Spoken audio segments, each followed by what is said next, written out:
Hello student, welcome new learning class. আজকে আমরা পড়ব ক্লাস 6-এর বাংলা আশীর্বাদ।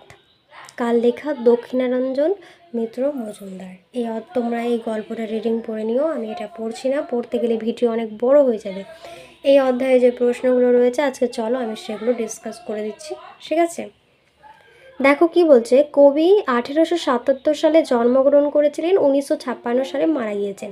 বাংলাদেশের ঢাকা জেলার উলাইল গ্রামে বিখ্যাত মিত্র মজুমদার বংশে দক্ষিণারঞ্জনের জন্ম। তার প্রথম প্রকাশিত কাব্যগ্রন্থ উত্থান কবিতা দিয়ে সাহিত্যের জীবন শুরু করলেও তাকে সবচেয়ে বেশি আকর্ষণ করতে রূপকথা, উপকথা ও লোককথার গল্প।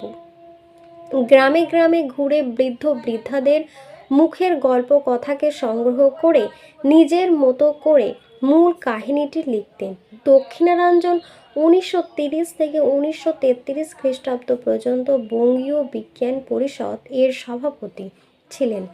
তার লেখা অন্যান্য গ্রন্থগুলির নাম ঠাকুমা ঝুলি, ঠাকুরদার ঝুলি, দাদামশায়ের থলে, উৎপল ও রবি, কিশোরদের মন, বাংলার সোনার ছেলে, চিরদিনের রূপকথা ইত্যাদি। 1357 বঙ্গাব্দে বঙ্গীয় শিশু সাহিত্য পরিষদ তাকে ভুবেশ্বরী পদক দিয়ে সম্মানিত করেছেন। আচ্ছা, এখানে দেখো ফার্স্ট কোশ্চেন কি বলছে, দক্ষিণারঞ্জন মিত্র মজুমদার সবচেয়ে বেশি কি আকর্ষণ করত, তাই তো? তাহলে প্রশ্নে কি বলছে? প্রশ্নে বলছে দক্ষিণারঞ্জন মিত্র মজুমদার সবচেয়ে বেশি কি আকর্ষণ করত। তাহলে কি লিখবে অ্যান্সারে? দক্ষিণারঞ্জন মিত্র মজুমদারকে সবচেয়ে বেশি আকর্ষণ করত রূপকথা, উপকথা, লোককথা। কি বললাম? রূপকথা, উপকথা, লোককথা, গল্প, ঠিক আছে? এবার দেখো দুইয়ের কি বলছে, তিনি শিশু সাহিত্যের কোন পুরস্কারে পুরস্কৃত হয়েছিলেন? তিনি বঙ্গীয় সাহিত্যের পরিষদের ভুবনেশ্বরী পদক পুরস্কারে পুরস্কৃত হয়েছিলেন। তাহলে কোন পুরস্কার? ভুবনেশ্বরী পদক। নিচের প্রশ্নগুলির একটি বাক্যে উত্তর দাও। বন্যার প্রকৃতির রূপ কেমন হয়? বন্যার প্রকৃতির রূপ জলে জলে থয় থয় অবস্থায় পরিণত হয়। কি বলছে? বন্যার প্রকৃতির রূপ কেমন হয়? বন্যার প্রকৃত রূপ জলে জলে থয় থয় অবস্থার পরিণতি হয়। পিঁপড়ে কোথায় আশ্রয় নিয়েছিল? পিঁপড়ে একটা ঘাসের নিচে, মানে ঘাসের পাতার নিচে আশ্রয় নিয়েছিল। প্রশ্নে কি বলছে? পিঁপড়ে কোথায় আশ্রয় নিয়েছিল? পিঁপড়ে একটা ঘাসের পাতার নিচে আশ্রয় নিয়েছিল। বৃষ্টির সময় গাছের পাতা কাঁপছিল কেন? ঠিক আছে, কি বলছে? বৃষ্টির সময় গাছের পাতা কাঁপছিল কেন? বৃষ্টির ফোঁটার ঘায়ে গাছের পাতা কাঁপছিল। এই যে বৃষ্টির ফোঁটার যে জলগুলো পড়ছিল কি না, তো পাতার মধ্যে পড়ছিল, সেই জন্য পাতাগুলো কাঁপছিল। পিঁপড়ে নিজেকে বাঁচানোর জন্য কি করলো? পিঁপড়ে নিজেকে বাঁচানোর জন্য জোরে গাছের পাতাকে আঁকড়ে ধরলো। তাহলে পিঁপড়ে নিজেকে বাঁচানোর জন্য কি করলো? পিঁপড়ে নিজেকে বাঁচানোর জন্য জোরে গাছের পাতা আঁকড়ে ধরলো। পিঁপড়ে কখন বাঁচলাম বলে উঠল? একটু বৃষ্টি একটু ধরলে গাছের পাতাটা যখন সোজা হয়ে দাঁড়ালো তখন পিঁপড়ে বাঁচলাম বলে উঠল। বৃষ্টি একটু ধরলো, তখন বৃষ্টি একটু ধরলে কি হয়? গাছের পাতাটা সোজা হয়ে দাঁড়ালো, তখন পিঁপড়ে বাঁচলাম বলে উঠল। জল কেমন শব্দে হেসে উঠেছিল? জল খলখল শব্দে হেসে উঠেছিল। বুক ভেঙে নিঃশ্বাস পড়ল পিঁপড়ের। কেন এমন হলো? পিঁপড়ের মনের দুঃখ, সে চিরদিন পিঁপড়ে হয়েই রইল, সেই দুঃখে পিঁপড়ের এমন মনে হলো। তাহলে তার দুঃখটা কি ছিল? পিঁপড়ের মনের দুঃখ, সে চিরদিন পিঁপড়ে হয়েই রইল, সেই দুঃখে পিঁপড়ের এমন হলো। শরতের আশীর্বাদ তোমাদের ওপর ঝরুক, কে এমন কামনাটি করেছিলেন? গাছের পাতা এমন কামনা করেছিলেন। তাহলে কে করেছিলেন? গাছের পাতা এমন কামনা করেছিলেন। তিনি কি বলছে দেখো, নিচের বাক্যগুলো থেকে সমাপিকা এবং অসমাপিকা ক্রিয়াকে চিহ্নিত করো। 3-1 কি বলছে? বর্ষা খুব নেমেছে। তাহলে নেমেছে কোন ক্রিয়া? নেমেছে হচ্ছে সমাপিকা ক্রিয়া। ভাই জোরে আঁকড়ে ধরো।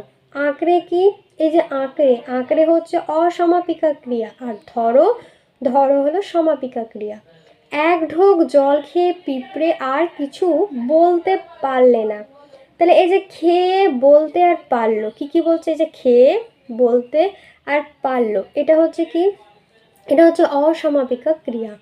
বৃষ্টির ফোঁটায় ঘায়ে পাতাটা বোধ হয় এড়িয়ে পড়বে জলে।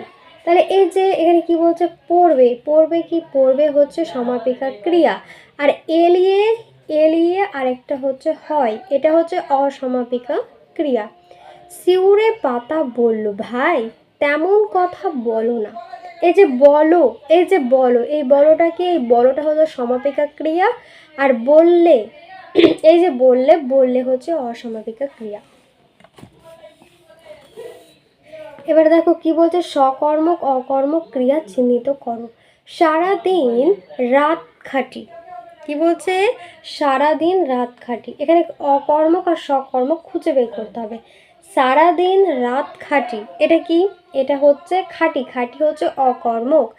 আমরা যাই আসি দেখি, এই যে যাই আসি আর দেখি, এটা হচ্ছে অকর্মক। ঘাসের পাতাটা সোজা হয়ে দাঁড়িয়েছে, দাঁড়িয়েছে কি, দাঁড়িয়েছে হচ্ছে সকর্মক। এ এলো মানে সরি, এ জল কি করে পার হব, এই যে পার হব, এটা কি, এই যে পার হব, এটা হচ্ছে সকর্মক। পৃথিবী তোমার হবে, হবে কি, হবে হচ্ছে সকর্মক। সন্ধি বিচ্ছেদ করো, কি বলছে, নিঃশ্বাস, বৃষ্টি, নিশ্চয়, আশীর্বাদ। নিঃশ্বাস কি, নিযুক্ত শ্বাস, নিঃশ্বাস, বৃষ্টি, বৃষযুক্ত টি, বৃষ্টি, নিশ্চয়, নিযুক্ত চয়, আর আশীর্বাদ, আশীযুক্ত বাদ, আশীর্বাদ। ছয় কি বলছে, নিচের শব্দগুলো থেকে উপসর্গ পৃথক করে এবং তা দিয়ে নতুন শব্দ তৈরি করো। কি আছে, বিদ্বেষ, দুর্ভাগ্য, অনাবৃষ্টি, সুদিন, নির্ভয়। প্রথম কি, বিদেশ, বিযুক্ত দেশ, ঠিক আছে, কি বলছে, শব্দগুলি থেকে উপসর্গ পৃথক করে নতুন শব্দ তৈরি করো। তাহলে বিদেশ, বিদেশকে যদি আমরা ভাঙি তো কি দেখতে পাবো, ভাগ করতে গেলে দেখতে পাবো বিযুক্ত দেশ, কি, বিদেশ। তাহলে বিদেশ, বিদেশ হলো। এবার এর কি বলছে, দুটো করে নতুন শব্দ তৈরি করো। তাহলে দুটো নতুন শব্দ কি হবে, বিচার, বিনাশ। দুর্ভাগ্য, দুর্ভাগ্য, দুর্ভাগ্যকে যদি ভাঙি তো কি দেখতে পাবো, দুযুক্ত ভাগ্য। এবার দুটো নতুন শব্দ তৈরি করলে কি লিখবো, দুভাগ, দুরন্ত। অনাবৃষ্টি, অনাবৃষ্টিকে যদি ভাঙো তো দেখতে পাবে অনাযুক্ত বৃষ্টি থেকে কি হচ্ছে, অনাবৃষ্টি। নতুন শব্দ কি হবে, অনাচার, অনাশয়ী, ঠিক আছে। সুদিন, সুযুক্ত দিন, সুযুক্ত দিন হচ্ছে সুদিন। এবার নতুন দুটো শব্দ তৈরি করো, কি হবে, সুশোভন আর সুসংবাদ। নির্ভয়, নিযুক্ত ভয়, তো কি হচ্ছে, নির্ভয়, নির্বালানে কিন্তু দন্তন্বয় হর্ষে র না, দন্তন্বয় হর্ষে বিসর্গ, ঠিক আছে, যুক্ত ভয়, তাহলে কি হলো, নির্ভয়। তো দুটো নতুন শব্দ কি হবে, নিভাবনা আর নির্জন, নিভাবনা আর নির্জন। সাথে নিচের বিশেষ্য শব্দগুলিকে বিশেষণে রূপান্তরিত করে লেখো। কি কি দিয়েছে, আশ্রয়, শরীর, শরৎ, মুখ আর ফুল। আশ্রয়, আশ্রয় কি হবে, আশ্রিত, শরীর থেকে শারীরিক, শরৎ থেকে শারদিয়া, মুখ থেকে মৌখিক, আর ফুল থেকে কি হবে, ফুলের। চোখ শব্দটিকে দুটি আলাদা অর্থে ব্যবহার করে পৃথক পৃথক বাক্য রচনা তৈরি করো। চোখ, চোখ, চোখকে দুটো বাক্য রচনা আলাদা আলাদাভাবে তৈরি করতে হবে। একটা চোখ থেকে লিখতে পারো, বিনোদ বিহারী মুখোপাধ্যায় চোখ ভালো দেখতেন না, তবুও কি অসাধারণ সহজ ছবি এঁকেছেন। মানে কি, বিনোদ বিহারী মুখোপাধ্যায় চোখের বাক্য রচনা কি বললাম, প্রথমটা, বিনোদ বিহারী মুখোপাধ্যায় চোখে ভালো দেখতেন না, তবু কি অসাধারণ ছবি এঁকেছেন। আরেকটা চোখ দিয়ে বাক্য রচনা হবে, আমাকে ওই রকম চোখ রাঙিয়ে কথা বললে আমি ছেড়ে কথা কইব না, আমাকে ওই রকম চোখ রাঙিয়ে কথা বললে আমিও ছেড়ে কথা কইব না। তারপর হচ্ছে কি, নিচের বাক্যগুলোর উদ্দেশ্য এবং বিদেহ অংশ ভাগ করে লেখো। আমরা সাঁতার জানি, উদ্দেশ্য কি, উদ্দেশ্য হচ্ছে আমরা, আর সাঁতার জানি কি, সাঁতার জানি হচ্ছে বিদেহ। আমরা সাঁতার জানি, আমরা কি, আমরা হচ্ছে উদ্দেশ্য, আর সাঁতার জানি হলো বিদেহ। বর্ষাতেও পিঁপড়ের মুখ শুকিয়ে গেল। তাহলে পিঁপড়ের কি, পিঁপড়ে হলো উদ্দেশ্য, আর বিদেহ কি, বর্ষাতেও মুখ শুকিয়ে গেল। শেষে আবার সেই গর্তে ঢুকে গিয়ে, তাহলে এখানে শেষে আবার সেই গর্তে ঢুকে গিয়ে, এটা হচ্ছে পুরোটাই হচ্ছে বিদেহ, আর এখানে আমি উজ্জ আছে, তাই সেটা হবে উদ্দেশ্য।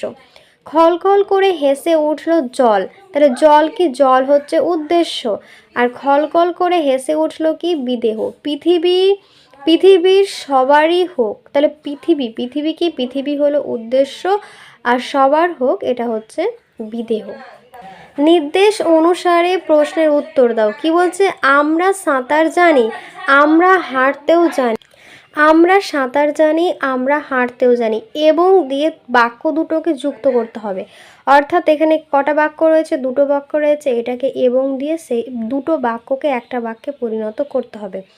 আমরা সাঁতার কাটতে এবং হাঁটতে জানি, অ্যান্সারটা হবে আমরা সাঁতার কাটতে এবং হাঁটতেও জানি। 2 নম্বর বলছে তোমরা পৃথিবীর ওপরে হাসো, ফুল টুল ফুটাও। তো দুটো বাক্যকে ভেঙে লেখো। তোমরা পৃথিবীর ওপর হাসো, ফুল টুল ফুটাও, দুটো বাক্যকে ভেঙে লেখো। মানে এখানে কটা বাক্য আছে, একটা বাক্য আছে, বাক্যটা কিভাবে আছে, কমা দিয়ে আছে, ঠিক আছে। এই বাক্যটাকে কি করতে হবে, দুটো বাক্যে পরিণত করতে হবে। তাহলে কিভাবে লিখবে, এখানে লিখবে কিভাবে, দুটো বাক্য করবে, লিখবে তোমরা পৃথিবীর ওপরে হাসো, তোমরা পৃথিবীর ওপরে হাসো হলো একটা বাক্য, এখানে দাঁড়িয়ে দিয়ে দিবে, ঠিক আছে। তারপর লিখবে তোমরা ফুল টুলো ফুটাও, হয়ে গেল দুটো বাক্য। বর্ষা খুব নেমেছে, নিচেও ডেকেছে বান। কি বলছে এখানে, যখন তখন দিয়ে দুটো মানে বাক্যকে দুটোকে যুক্ত করো। মানে এখানে কটা বাক্য আছে, দুটো বাক্য আছে, একটা বাক্য কি বর্ষা খুব নেমেছে, আরেকটা বাক্য হচ্ছে নিচেও ডেকেছে বান। এটাকে কি বলছে, দুটো বাক্যকে একটা বাক্যে পরিণত করতে হবে। কিভাবে করতে হবে, যখন তখন দিয়ে। তাহলে এখানে কিভাবে লিখবে, যখন তখন দিয়ে বাক্যটা গঠন করতে হবে। তাহলে কি লিখবে, যখন খুব বর্ষা নেমেছে তখন নিচে বান ডেকেছে। লাইনটা কি হলো, যখন খুব বর্ষা নেমেছে তখন নিচেও বান ডেকেছে। 4 দাগের বলছে আমরা নড়তেও পারিনি, কোনো রকম সুর টুর বাড়াই, কিন্তু অব্যয়টি দিয়ে বাক্য দুটোকে যুক্ত করো। কি লিখবে, এখানে লিখবে যে আমরা কোনো রকমের সুর টুর বাড়াই কিন্তু নড়তেও পারি না। আমরা কোনো রকমের সুর টুর বাড়াই কিন্তু, কি বলেছে, কিন্তু দিয়ে যুক্ত করতে বলেছে, তো লিখবে কিন্তু নড়তেও পারি না। তারপর 5 কি বলছে দেখো, এক ঢোক জল খেলো এবং পিঁপড়ে কিছু বলতে পারল না, এবং অব্যয়টি তুলে দিয়ে বাক্য দুটিকে একটি বাক্যে পরিণত করো। এখানে দুটো বাক্য লিখতে হবে, যে দুটো বাক্যকে কি করতে হবে, একটা বাক্যে পরিণত করতে হবে। কিভাবে করবে, লিখবে এক ঢোক জল খেলেও পিঁপড়ে কিছু বলতে পারল না। তাহলে এক ঢোক জল খেলেও পিঁপড়ে কিছু বলতে পারল না হলো, মানে এটাকে কি করা হলো, এটাকে একটা বাক্যে পরিণত করা হলো। এবার দেখো কি বলেছে, নিচের প্রশ্নগুলি কয়েকটি বাক্যে উত্তর দাও। ফার্স্ট প্রশ্ন কি, পাঠ্যাংশে কোন কোন ঋতুর প্রসঙ্গ রয়েছে, প্রতি ক্ষেত্রে একটা করে উদাহরণ পাঠ থেকে খুঁজে নিয়ে লেখো। কি বলবে, পাঠ্যাংশে বর্ষা এবং শরৎ ঋতুর প্রসঙ্গ রয়েছে। তাহলে পাঠ্যাংশে কোন ঋতুর প্রসঙ্গ রয়েছে, পাঠ্যাংশে বর্ষা ও শরৎ ঋতুর কথা বলা হয়েছে। তারপর কি বলছে, প্রতি ক্ষেত্রে একটা করে উদাহরণ পাঠ থেকে খুঁজে নিয়ে লেখো। এখানে কি লিখবে, বর্ষা খুব, একটা লিখবে বর্ষা খুব নেমেছে, তাহলে এখানে কোন ঋতুর প্রসঙ্গ পেলে, বর্ষা আর শরৎ। বর্ষা থেকে লিখবে বর্ষা খুব নেমেছে, আর 2 নম্বর দিয়ে লিখবে শরতের আশীর্বাদ তোমাদের ওপরে ঝরুক। 2 নম্বর প্রশ্ন কি, পাতা গাছের কি প্রয়োজন লাগে, সবার বেঁচে থাকার জন্য দরকার হচ্ছে খাদ্য, গাছের বেঁচে থাকার জন্য পাতা লাগে, কারণ পাতার মধ্যেই সালোক সংশ্লেষের মাধ্যমে গাছের পাতা কি করে, খাদ্য তৈরি করে। তাহলে পাতা গাছের কি প্রয়োজনে লাগে, সবার বেঁচে থাকার জন্য যেমন খাদ্য দরকার, তেমন গাছের বেঁচে থাকার জন্য পাতার দরকার, কারণ পাতার মধ্যে সালোক সংশ্লেষের মাধ্যমে গাছের খাদ্য তৈরি হয়। তিনের বলছে কি পিঁপড়ের বাসস্থান সম্পর্কে অনধিক 3টি বাক্য লেখো। মাটির গর্তে সাধারণত পিঁপড়ের বাসা থাকে। কখনো কখনো গাছের কোঠরে বাসা তৈরি করে পিঁপড়ে থাকে। এক ধরনের বড় লাল পিঁপড়ে আম গাছের পাতার মধ্যে ডালের কাছে বাসা বেঁধে আছে। অর্থাৎ এখানে মানে বুঝতে পারলে তোমরা কি বললে? দেখো এখানে কি বলছে, তোমরা বুঝতে পারছো কিনা জানি না। এখানে 3টা বাক্য তৈরি করতে বলছে, ঠিক আছে। পিঁপড়ের বাসস্থান মানে এখানে মানে যেভাবে তোমরা পয়েন্ট লেখো ইতিহাসে, ভূগোলে, তো এখানে পয়েন্ট হচ্ছে কি পিঁপড়ের বাসস্থান। তো পিঁপড়ের বাসস্থান দিয়ে 3টা বাক্য লিখতে হবে, ঠিক আছে। আমি প্রথম বাক্য বলছি, নোট করো তোমরা। মাটির গর্তে সাধারণত পিঁপড়ের বাসা থাকে। কি বললাম? মাটির গর্তে সাধারণত পিঁপড়ের বাসা থাকে, হলো একটা বাক্য। 2 নম্বর বাক্য, কখনো কখনো গাছের কোঠরেও বাসা তৈরি করে পিঁপড়ে থাকে, হলো।